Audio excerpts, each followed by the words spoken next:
हिरण्यवर्णां हरिणीं सुवर्णरजतस्रजां चन्द्रां हिरण्मयीं लक्ष्मीं जातवेदो महावहां तां महावहजातवेदो लक्ष्मीमनपगामिनीं यस्यां हिरण्यं विन्देहं गामश्यं पुरुषानहम् अश्वपूर्वां व्रतमध्यां हस्तिनादप्रबोधिनीं श्रियं देवीमुपह्यवे श्रीर्वार्देवीर्जुषतां कां स्मोस्मितां हिरण्यप्राकारमार्द्रां ज्वलन्तीं तृप्त्वां तर्पयन्तीं पद्मे स्थितां पद्मवर्णां तामिहोपह्यवे श्रियं चन्द्रां प्रभासां यशसा ज्वलन्तीं श्रियं लोके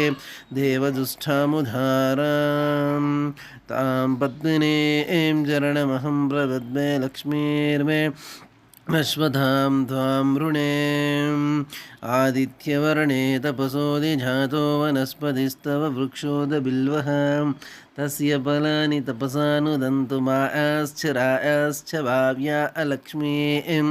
उभयितुमें देवसखैरतिश्च मनिना सह प्रादुर्भूतोऽस्मि राष्ट्रेऽस्मिन् कीर्तिं हृद्धिं ददातु मे श्वब्धिपासामलां ज्येष्ठामलक्ष्मीर्नाशहम्यहम् अभूतिमसवृद्धिं च सर्वां निर्दुतमे गृहात् गन्धद्भारां दुरादर्श्यां नित्यपुष्टां गिरीशिणीं ईश्वरीं सर्वभूतानां तामिहोपह्यवे श्रियं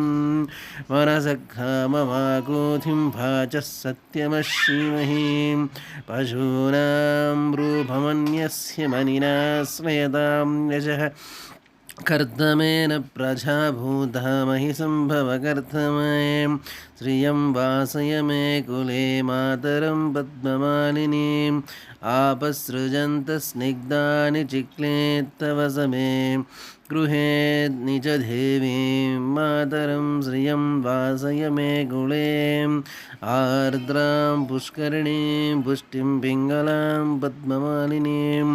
चन्द्रां हिरण्मयीं लक्ष्मीं जातवेदो महावह